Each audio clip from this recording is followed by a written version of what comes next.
Hi there, Nigel Saunders here of KW Bonsai. Today we're looking at my Juniper Bonsai. The juniper we were trying to style to look like General Sherman, the giant redwood tree. It's been almost 2 years since the last video on this tree. This tree's had a really tough time since the last 2 videos on it. That spring it barely made it through the spring weather we had. We had some really cold, nasty, windy weather that dried out a lot of branches. It killed off one major one down here, and the other ones just barely survived. It did kill a lot of the foliage that was in closer to the trunk, which is too bad. So it's kind of filled out wider than I wanted it to. So in the last 2 years I haven't done any work to the tree. I've just been letting it recover, getting back to its mature foliage, which is this fine scale-like foliage rather than the sharp needles. So it's at the point now where it can be worked again. It has enough strength that we can start work on it again. We're going to start down low on the tree at the base. The squirrels planted a walnut tree in my pot, which sprouted this spring. So I think the first thing we'll do is remove the walnut seedling from the pot. So we'll try and dig it out. Walnut roots go pretty deep, but these walnut trees give off a toxin in their roots that probably wouldn't affect the juniper, but it might affect some other trees. So we're going to get it out of here just to be on the safe side. It's starting to come out. Oh, there we go. Whoa, look at that taproot. Wow. Well, I'll put that in water. We'll try cutting off the taproot and planting it and see if we can start another walnut bonsai. My second attempt at planting a walnut tree has been successful this year. I'll just give you a quick look at it. Here's a shot of the big walnut tree I planted. So the tree kind of sat dormant for most of the summer, and I wondered, oh, if it's not going to grow soon, I was kind of fearful that it wouldn't make it through the winter. It wouldn't have enough energy. So just in the last couple of weeks, I've got new growth up top on the tree. Some really strong, healthy growth. So that's a good sign. That means the tree's recovered. Its roots have taken hold in the soil, and it's definitely going to get enough energy to survive the winter. So back to the juniper. At the base of the tree, we have some problem roots. In the first video, I was going to try and bend them down vertically into the soil. And I'm thinking I'm not going to do that anymore. I just don't think they would blend in my lifetime with the main trunk. So I'm going to prune them off. There's that one. And at the back here, there's another big thick one. There's a few small ones here that we can prune off too. They're not even in the soil. So we're going to try and grow, our radial root base underneath this. We just got to get these 2 roots that are too high out of the plane of the soil. Got to prune them off. When you prune off roots like this on a juniper, it may also kill a section of the trunk going up the tree.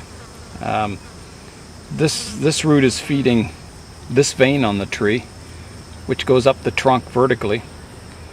So until these veins kind of heal themselves around, we may get a dead section in the trunk from pruning these roots off. You may get one here and one here. But on General Sherman, the old redwood, you'll see this at the base of the tree, that there's some dead sections of the trunk. So it won't hurt the look of the tree at all. And they will heal over eventually as the tree grows. We have to grow the tree quite a bit to get rid of all these knobs where we pruned off all these lower branches anyway. So let's start by pruning off these major roots. I'm going to prune the roots off as close as I can to the trunk, and then we'll clean them up later on with a carving tool. So here goes the first one. Now because we're cutting into this live vein here, you could also possibly see some foliage die back on the top of the tree because we're cutting this root off. I don't think we will on this one because the trunk's so tall that it'll heal itself. So I don't think the foliage will be a problem. This root, we're going to pull it out best we can. And we'll remove the rest of it when we go to repot it.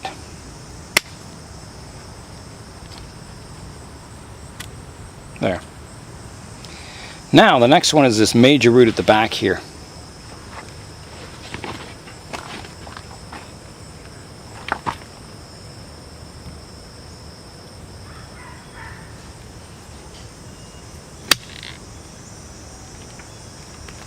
There we go. Again, we'll try and get as much of the root removed as we can.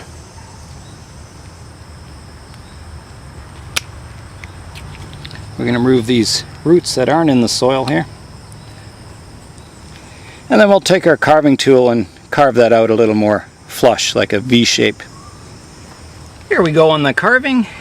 We're going to start up here. We're going to make a triangle cut, or a triangle shaped wound.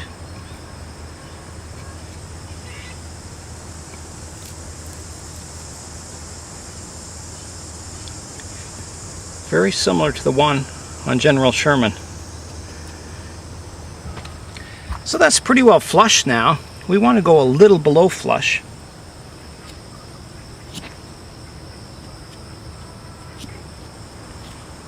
I think we'll try that.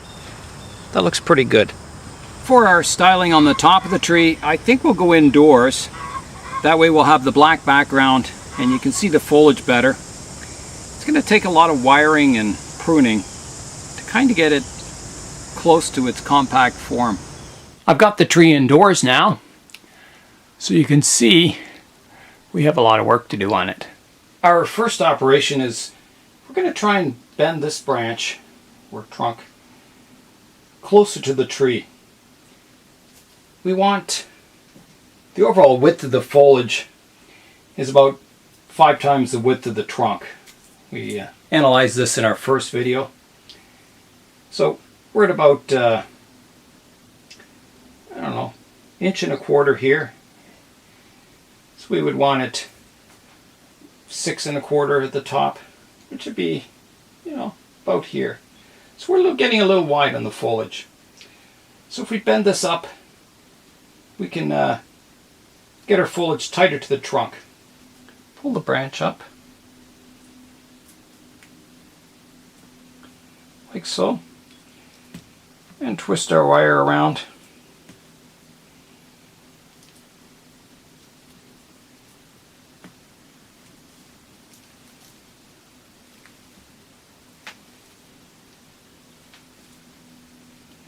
Like so. That should hold it. This wire will dig in. But even if you put rubber on there, it's still going to dig in a bit. I may get some rubber and put it around the wire later on. I can slip it in there. We might do that. So that gets that branch a little closer to the trunk. Our next step with this branch is we're going to remove any growth growing in towards the tree. This little branch here is kind of borderline. It's not growing outwards. It's kind of growing parallel to the trunk. So I'm going to remove it because there is another better branch here that's fanning outwards. So that one's going to come off. Like that. And also these little tufts are going to come off.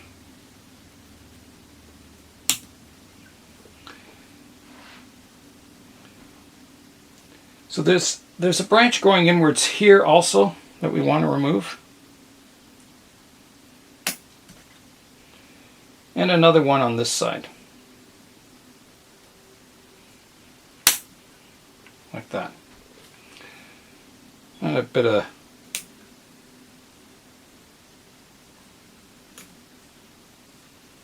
so the rest of the foliage is fanning outwards from the tree. because we've angled this trunk or branch upwards now, we want to prune off some of these shoots that are too vertical. We want them to fanning out slightly. So I'm going to get rid of this one here. We want this trunk to look like an individual tree, so we'll probably wire some of these branches more horizontal and have our leader coming up like that.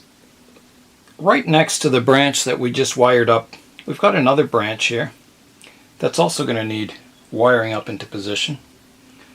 So we'll do that one next. There's several others behind it also. There's one here we can wire up. There's another branch here we can wire up, and one at the back. So we've got a lot of wiring into position of all these branches, so we'll do that. Second branch is wired up right now. You can see it subdivides here. We've got one more vertical section, which is nice, and then a branch coming off.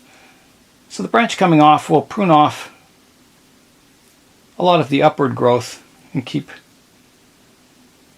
horizontal branching coming off of it. So we'll keep our leader and then have the others as branches. Okay, I have this second branch now roughly sorted out. Everything's kind of fanning out from the main trunk. It's up in position and we've got some branch-like structures forming. So on to the next branch. Here's a shot of the tree with all the trunks wired up into position to make it more compact. So you can see up top there's kind of a square section to the canopy. So we're going to have to go in and do some thinning and some pruning. We don't want to do too much or we'll lose our adult foliage. It'll go back to that spiky juvenile foliage. But we can safely probably remove a third of the foliage and still keep our mature growth and keep the tree healthy and growing. So let's go in now and start pruning the top. There's a lot of growth out this side that we've just got to prune down. Some of these vertical branches we can prune away and keep our more horizontal branching. There is a lot of videos on YouTube on pruning junipers, so I'm not going to go into the detailed explanation of what to prune and what to keep, but yeah, just type in pruning junipers and you'll find a lot of good videos on it. I finished pruning up the tree roughly, getting it kind of back in shape, getting a bit of structure started in the branches, and we kind of wired it all up. So it doesn't look much like General Sherman yet. Maybe it never will, but we'll keep trying. We'll let it grow and recover, and then go through the process again of trying to tighten the growth, get foliage pads eventually, and generally improve the look of the tree. That's it for today. We've taken some steps to get our juniper a little closer to looking like General Sherman, the giant redwood tree. So Nigel Saunders of KW Bonsai, thanks for watching. Do something green today.